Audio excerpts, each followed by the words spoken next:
Hello दोस्तों। क्या हाल है? उम्मीद है सबके सब बढ़िया होंगे। भाई आज हम एक ऐसे टॉपिक पे बात करेंगे जिस टॉपिक के बारे में ना कोई भी बात नहीं कर रहा और करना भी नहीं चाह रहा। पता नहीं, प्रमोशन तो बहुत हो रही है मगर रियलिटी, ग्राउंड रियलिटी कोई भी नहीं ऐसा, कोई भी नहीं बता रहा। टॉपिक है भाई इलेक्ट्रिक व्हीकल का। इलेक्ट्रिक व्हीकल बहुत से लोग ले चुके हैं। मेरे पास दो इलेक्ट्रिक व्हीकल्स हैं और मैं दिल्ली में रहता हूँ। ठीक है। बहुत सारे लोग ले चुके हैं, बहुत सारे लोगों को लेने की इच्छा हो रही है और बहुत से लोग सोच रहे हैं कि हम लें या ना लें। ठीक है भाई। तो मैं आप लोगों को अपना पर्सनल एक्सपीरियंस बता रहा हूँ कि आप इलेक्ट्रिक व्हीकल अगर लेने के बारे में सोच रहे हो और या प्लान कर चुके हो तो आप थोड़ा सा सावधान हो जाओ।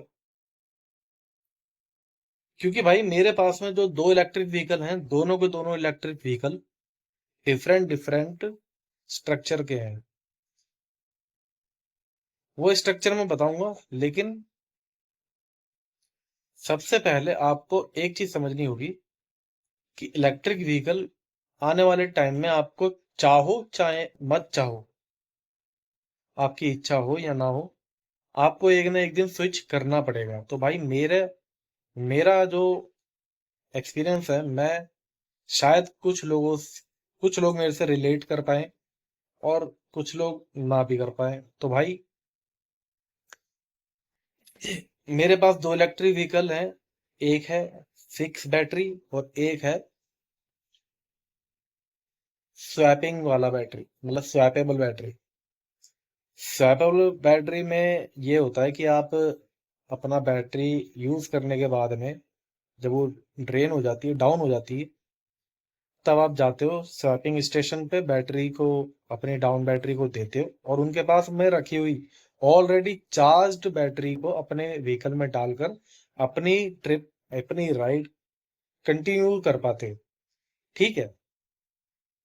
और जब आप फिक्स बैटरी लेते हो तो आपको जो रेंज कंपनी ने दे दी, जो रेंज आपकी गाड़ी आपको प्रोवाइड कर रही है, आपको वही रेंज मिलेगी। ठीक है। तो इनमें ना भाई दो बहुत बेसिक से और दो बहुत बड़े डिफरेंसेस है। आपको उस चीज को समझना पड़ेगा, क्योंकि अगर आप कमर्शियल यूज में ले रहे हो व्हीकल तो आपको कौन सा व्हीकल लेना है, और अगर आप अपने पर्सनल यूज के लिए ले रहे हो, ओनली फॉर सिटी के यूज के लिए ले रहे हो, तो आपको कौन सा व्हीकल सूट करेगा, उस पे बात कर लेंगे। देखो, अगर आप सिटी यूज के लिए व्हीकल ले रहे, आपके साथ में आपका ट्रैवल जो रेशियो है, आपका जो रूटीन ट्रैवल है, उसके अकॉर्डिंग अगर आप व्हीकल लेना चाह रहे हो तो आप बेशक जाओ फिक्स बैटरी की तरफ। लेकिन आपका कमर्शियल यूज है और आपको चाहिए कि लंबा मैं जा सकूं, लॉन्ग ट्रिप पर भी जा सकूं, तो भाई सबको ही एक ना एक दिन व्हीकल अपना लेना ही पड़ेगा, इलेक्ट्रिक व्हीकल। तो मैं आप सभी लोगों से यही गुजारिश करूंगा कि आप स्वैपेबल बैटरीज की तरफ जाएं और स्वैपेबल बैटरीज को ही परचेज करें। क्योंकि दो मेजर डिफरेंस जो हैं वो कुछ ऐसे हैं भाई। आपने फिक्स बैटरी लिया, अब आप को जो कंपनी ने रेंज दे दी, 150 किलोमीटर चलेगी, 200 किलोमीटर चलेगी, जो भी है वो उतना चलेगी। अब एक बात आप समझो कि अगर आप एक मोबाइल फोन भी खरीद कर लेकर के आते हो, तो नया मोबाइल फोन की बैटरी, और जब वही मोबाइल पुराना हो जाता है तो उसकी बैटरी में कितना फर्क आ जाता है उसको चलने में। जो बैटरी नए मोबाइल के अंदर 10 घंटे 12 घंटे चलती है, वही बैटरी धीरे धीरे 8 घंटे 7 घंटे 6 घंटे तक ड्रेन होते होते आ जाती है, क्योंकि बैटरी की लाइफ इसी तरीके से कम होती है भाई। ये रियलिटी है। और आपने ले ली फिक्स बैटरी, ठीक है, आपने फिक्स बैटरी गाड़ी ले ली। अब आपका पर्टिकुलर रूट है, आप जा रहे हो और आपको पता है आपकी गाड़ी इतनी ही चलनी है, उसके अकॉर्डिंग आप गाड़ी परचेज कर रहे हो, ठीक है, अच्छी बात है। लेकिन आप ये चाहते हो कि भाई मेरे को लंबे रेंज वाली गाड़ी होनी चाहिए, तो आप भाई स्वैपिंग वाली बैटरी को ही लें। क्योंकि देखो, फिक्स बैटरी में आपके जो नुकसान है, पहला नुकसान पहला नुकसान ये है कि आपने फिक्स बैटरी गाड़ी परचेज की, वोल्टेज इशू हर जगह होता है, चाहे वो कितनी बड़ी सिटी हो, कितनी बेहतरीन सिटी हो, दिल्ली मुंबई, थोड़ा बहुत माइनर सा डिफरेंस आता ही है। आप लोगों को पहला नुकसान जो ये होगा कि आपका जो चार्जर है ना, आपके व्हीकल को चार्ज करने के लिए आपका चार्जर टाइम टू टाइम खराब होगा। सबसे ज्यादा प्रॉब्लम व्हीकल्स में चार्जिंग की आ रही है, और वो आएगी, फ्यूचर में भी आएगी। तो भाई उसके लिए आप तैयार रहें कि आपको चार्जिंग के रिपेयरिंग का खर्चा अपने जेब पर रखना है। दूसरा, आपका जो आपकी बैटरी है, जब वो ड्रेन होना शुरू होगी, अगर आप कमर्शियल यूजर हो, कमर्शियल यूज के लिए आपने व्हीकल परचेज किया है, चाहे वो स्कूटी चाहे वो थ्री व्हीलर, तो भाई आप धीरे धीरे ड्रेन हो रही है बैटरी। आपकी बैटरी 100 किलोमीटर चलती थी, 150 चलती थी, लेकिन वो धीरे धीरे कम होते होते 80 पे आ गई, 70 पे आ गई, 60 पे आ गई। इससे भाई क्या होगा, इससे आपके काम पर फर्क पड़ेगा। जब आपके काम पर फर्क पड़ेगा, तो सीधी सी बात है, आप चाहोगे कि मैं न्यू बैटरी इसमें इनबिल्ट करवा लूं। और नई बैटरी 1.5 से 2 लाख की है। अगर आप यूज कर रहे हो इलेक्ट्रिक व्हीकल, तो आपको पता होगा, और अगर आप नहीं कर रहे हो तो आप जान लो, 1.5 से 2 लाख रुपए टैक्स वैक्स सब लगा के वो उतने की पड़ जाती है। कंपनी की वारंटी गारंटी पर आपने जाना नहीं है, क्योंकि उसमें टर्म्स एंड कंडीशंस इतनी भयंकर तरीके से लिखे रहते हैं ना भाई, कि आप समझ ही नहीं पाओगे कंपनी ने आपको कब बेवकूफ बना दी है, कंपनी ने आपके ऊपर कब ब्लेम कर दिया कि आपके वजह से ही, आपके इस लापरवाही की वजह से बैटरी खराब हुई है, इसलिए ये हमारे वारंटी या गारंटी के डाटा लाइन के अंदर आता ही नहीं है। ठीक है भाई, पहला चार्जर, दूसरा बैटरी, और तीसरा वो कॉस्ट जिसको आपको बताकर व्हीकल बेचा जा रहा है, कि आपकी सीएनजी की बचत और पेट्रोल डीजल जो भी आपके पास में गाड़ी ऑलरेडी थी, कि आपका उस चीज का पैसा बचेगा भाई, तो फिर वो भी गलतफहमी है। क्योंकि भले ही आपके कम पैसे लगे, लेकिन पैसे लगने जरूर हैं बैटरी चार्ज करने के लिए। बैटरी आपको चार्ज करनी पड़ेगी, इलेक्ट्रिसिटी से ही चार्ज होगी, इलेक्ट्रिक का बिल आपको पे करना ही पड़ेगा। तो वो थोड़ा बहुत, मान लो अगर वो 70% भी अगर कम है, फिर भी 30% आप दे ही रहे हो ना, 30% आप दे ही रहे हो। और 4 साल 5 साल के बाद में आपकी बैटरी जब खराब हो जाएगी, आप परेशान हो जाओगे कि यार मैं इतनी कम रेंज में काम नहीं कर पा रहा, नई बैटरी डलवा देता हूँ। तो फिर आप कहाँ से लेकर के आओगे 1.5 2 लाख रुपए, कहाँ से लेकर के आओगे? अगर आप मिडिल क्लास आदमी हो तो एकदम से नहीं होता, आप नॉर्मल सी बात है, फाइनेंस ही करवाओ। ठीक है भाई, अगर आप स्कूटी लेने जा रहे हो चाहे थ्री व्हीलर लेने जा रहे हो, कार्स के अंदर स्वैपिंग वाला सिस्टम अभी तक मैंने देखा नहीं है, और शायद आया भी नहीं है। आना चाहिए। क्योंकि स्वैपेबल बैटरी के जो फायदा है ना, वो मैं आपको बता दूं। कि नुकसान तो देखो इलेक्ट्रिक व्हीकल्स के अंदर भी वही होने हैं, जो स्वैपिंग वाला है और जो फिक्स बैटरी वाला है। फिक्स बैटरी में भी वायरिंग का ही प्रॉब्लम आना है, टेक्निकल प्रॉब्लम आना है, और उसमें भी वायरिंग का प्रॉब्लम आना है और टेक्निकल प्रॉब्लम आना है। लेकिन यहाँ पर जो बैटरी का जो मैटर है ना, उस चीज में आप थोड़ा सेफ हो सकते हो स्वैपिंग वाला बैटरी यूज करके, स्वैपिंग वाला व्हीकल परचेज करके। अगर आपने एक बैटरी स्वैपेबल बैटरी का व्हीकल लिया और आप उसका पैसा दे रहे हो रोज डेली बेसिस पर, जितना आपका डीजल का, जितना आपका सीएनजी का पैसा लगता है, उतना ही आप बैटरी में अपना पैसा दे रहे हो, तो भाई उस केस में क्या होगा कि आप बैटरी से टेंशन फ्री हो जाओगे। बैटरी में कोई भी प्रॉब्लम आएगा सिवाय चोरी के, तो वो कंपनी का ही रिस्पॉन्सिबिलिटी रहता है, क्योंकि आप उसको रेंट पे कर रहे हो उसकी बैटरी यूज करने के लिए। और दूसरी चीज ये होगी कि आपकी गाड़ी भले ही जितनी पुरानी होती चली जाए, आपकी जो बैटरीज होंगी वो आपको वही रेंज प्रोवाइड करती रहेंगी जो रेंज शुरू से आपको मिल रही है, क्योंकि कंपनी उसमें चेंजेस करती रहती है, डेवलपमेंट करती रहती है। उसमें आपको टेंशन नहीं आएगी।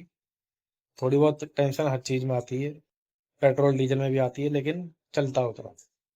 तीसरा सबसे बड़ा फायदा ये होगा कि अगर लोग फिक्स बैटरी को छोड़कर स्वैपेबल बैटरी की तरफ में अगर स्विच करेंगे ना, स्वैपेबल बैटरीज की तरफ अगर जाएंगे, तो जो स्वैपिंग वाली कंपनीज हैं वो और भी ज्यादा मार्केट में आएंगी, और भी ज्यादा वो अपने स्वैपेबल स्टेशंस बनाएंगी।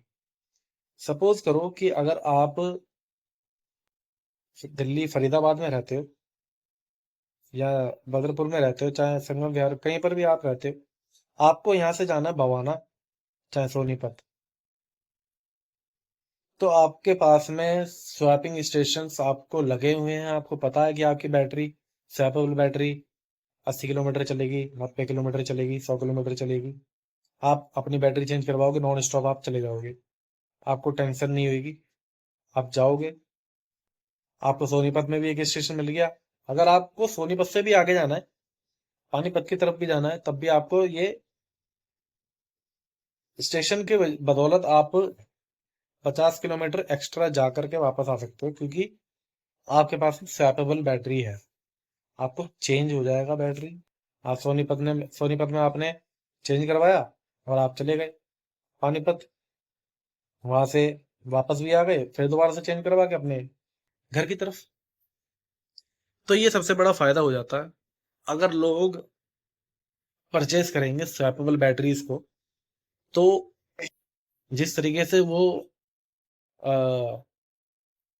अपनी पेट्रोल बाइक्स, पेट्रोल सीएनजी वाली बाइक्स, चाहे स्कूटर, चाहे थ्री व्हीलर, जो भी यूज कर पाते हैं, उसी तरीके से स्वैपेबल बैटरीज भी यूज कर पाएंगे। फिक्स बैटरी में ये नहीं होगा, आप कर ही नहीं पाओगे। फिक्स बैटरी को आप कहाँ चेंज करवाओगे, उसको चार्ज करना पड़ेगा, और चार्ज में लगता है कम से कम में नहीं। फास्ट चार्जर भी अगर होगा तो उसमें भी 45 to 1 hour लगना ही लगना। तो बॉस, आपको खड़े रहना पड़ेगा। और दूसरी चीज है कि जरूरी नहीं है कि जहाँ पर चार्जिंग पॉइंट है, चार्ज करने के लिए स्टेशंस बने हुए हैं, वो सही तरीके से काम कर रहे हो, क्योंकि वो लो कॉस्ट में बनते हैं। उनकी कॉस्ट इतनी ज़्यादा हाई नहीं होती, तो कंपनीज इतना ध्यान भी नहीं देती हैं कि वो रनिंग है या नहीं है। लेकिन स्वैपेबल वाले मैटर में सीन अलग हो जाता है, कंपनीज की कॉस्ट ज़्यादा हो जाती है, क्योंकि उनको मशीन लगानी पड़ती है चार्जिंग की, हैवी मशीन्स होती हैं, अच्छी वाली कॉस्ट की मशीन्स होती हैं, और वहाँ पर उनको उसकी सेफ्टी के लिए बंदा भी रखना पड़ता है। तो वहाँ पर चांसेस ज़्यादा बढ़ बढ़ जाते हैं कि आपको बैटरीज मिलेंगी। तीसरा जो पॉइंट है भाई, वो बहुत से जो यूज कर रहे हैं ना बैटरीज वाले व्हीकल, वो रिलेट कर पाएंगे कि भाई पिछले 3-4 सालों में कंपनीज आई थी और बहुत ज़्यादा प्रमोशन चला था, और बहुत सारे प्रमोशन के बाद में कंपनीज की गाड़ियां भी बिकी थी। डीलर्स खूब दबा के गाड़ियां बेच रहे थे। अब वो गाड़ियां स्क्रैप उसमें खड़ी हैं, और उसी टाइम की मैंने गाड़ी ले रखी है जो मेरी स्वैपिंग वाली है, और स्वैपिंग वाली गाड़ी मेरी अभी तक चल रही है। हाँ, होती हैं प्रॉब्लम्स, होती हैं भाई, इलेक्ट्रिक व्हीकल है, होंगी प्रॉब्लम, लेकिन चल रही है, बढ़िया चल रही है, कोई ऐसी टेंशन वाली बात नहीं है। और बैटरी का जो सबसे बड़ा पंगा होता है ना भाई, 3 साल के बाद में मैक्सिमम यही चांस होता है कि आपको बैटरी चेंज करवानी ही पड़ेगी। कंपनी वारंटी उसी हिसाब से देती है ना, 3 साल 5 साल, जितना कंपनी को पता है कि उतना उस कंपनी की बैटरी सरवाइव कर जाएगी, कंपनी उसी के हिसाब से वारंटी देती है। इस चीज को भाई समझ लो सही से। स्वैपेबल बैटरीज के अंदर कंपनी की रिस्पॉन्सिबिलिटी, कंपनी अपनी बैटरीज को अप टू डेट रखती है, तरीके से रखती है, और बढ़िया तरीके से मेंटेन भी करती है। वो क्योंकि पैसा ले रही है आपसे, तो वो रखेगी। अब क्या है कि अगर आप स्वैपिंग वाली बैटरीज को चूज करते हो ना, मैं स्वैपिंग वाली पे इसलिए ज्यादा जोर दे रहा हूँ क्योंकि अगर पूरी दिल्ली के अंदर 50% छोड़ो, 30-40% लोग भी अगर स्वैपेबल बैटरीज को लेने लग गए, तो दिल्ली के अंदर स्वैपिंग स्टेशन इतने हो जाएंगे ना कि भाई आपको टेंशन ही फ्री हो जाओगे कि आपके पास में इलेक्ट्रिक व्हीकल है। भले से आपकी स्वैपेबल बैटरी 80 किलोमीटर चल रही हो, 100 किलोमीटर चल रही हो, वो मैटर नहीं करेगा, क्योंकि आपको पता है आप जाओगे 2 मिनट में बैटरी आपको मिल जाएगी, 5 मिनट में मिल जाएगी, बस टेंशन खत्म। लेकिन स्वैपिंग स्टेशन इतने ज्यादा बढ़ जाएंगे दिल्ली के, और दिल्ली एनसीआर के एरियाज के अंदर भी कंपनीज अपने स्टेशन लगाने लग जाएगी, क्योंकि कंपनी को फिर अपना प्रोडक्ट बेचने का भी पैसा मिल रहा है, और जब तक वो कस्टमर उस प्रोडक्ट को यूज करेगा तब तक का भी उसको प्रॉफिट मिलेगा, उसकी कमाई होगी। कंपनीज स्वैपिंग स्टेशन लगाएंगी भाई। स्वैपेबल की तरफ जाना, फिक्स वाली की तरफ सोच समझ कर जाना, और अपने हिसाब किताब से जाना, क्योंकि ना भाई सस्ती गाड़ियां नहीं है, महंगी गाड़ियां हैं। जो इलेक्ट्रिक ऑटो आज सीएनजी में अगर हम लेने के लिए जाते हैं, इलेक्ट्रिक 3 व्हीलर टेम्पू लोडिंग वाला, तो वो लगभग 3 लाख का आता है, लेकिन वही अगर हम बैटरी में लेने जाते हैं ना, तो 5 लाख, 5,20,000 इस तरीके से आता है। महंगा है भाई, डबल रेट है लगभग। और उस पे भी अगर बैटरी खराब हो जाए, कोई टेक्निकल एरर आ जाए बैटरी के अंदर, ऐसा लगता है कि भाई मैंने कहाँ सर दे दिया अपना। सोच समझ करके फैसला करना। कंपनीज आ रही हैं, मैंने बहुत सारे पॉइंट्स देख लिए हैं जो स्वैपेबल बैटरीज के ऊपर फोकस कर रही हैं कंपनियां, और अपने पॉइंट्स लगा रही हैं। यहाँ तक कि यूलू कंपनी की जो छोटी वाली साइकिल रहती है ना इलेक्ट्रिक, उसमें भी स्वैपिंग वाली बैटरी आ रही है भाई। स्वैपिंग स्कूटर्स, स्वैपिंग बाइक्स, और स्वैपेबल ही व्हीकल आप परचेज करो। और मैं कंपनी से भी यही, इतना बड़ा चैनल नहीं है लेकिन मैं यही चाहूंगा कि भाई कंपनीज, जो कार कंपनीज भी हैं, वो भी स्वैपेबल वाला सिस्टम अपने कार्स के अंदर लाएं प्लीज। क्योंकि अगर पूरे देश के अंदर जगह जगह पर स्वैपिंग पॉइंट्स होंगे, तो पब्लिक जिस तरीके से पेट्रोल डीजल से अपने 100 किलोमीटर, 150 किलोमीटर, 200 किलोमीटर, 400 किलोमीटर दूर भी जिनके गांव थे जो पेट्रोल डीजल से चले जाते थे, वो बैटरीज में भी जा पाएंगे बिना टेंशन। फ्यूचर के बारे में अगर सही से देखा जाए तो स्वैपेबल बैटरी ही कामयाब होगी मेरे अकॉर्डिंग। बाकी आप लोगों का क्या कहना है, क्या आप लोगों का ये दिमाग के जो तार खुल रहे हैं धीरे धीरे, उसके हिसाब से क्या आपको लग रहा है, आप अपनी राय का इजहार कमेंट सेक्शन में कर दीजिएगा। मिलेंगे अगली वीडियो में, तब तक के लिए अल्लाह हाफ़िज़।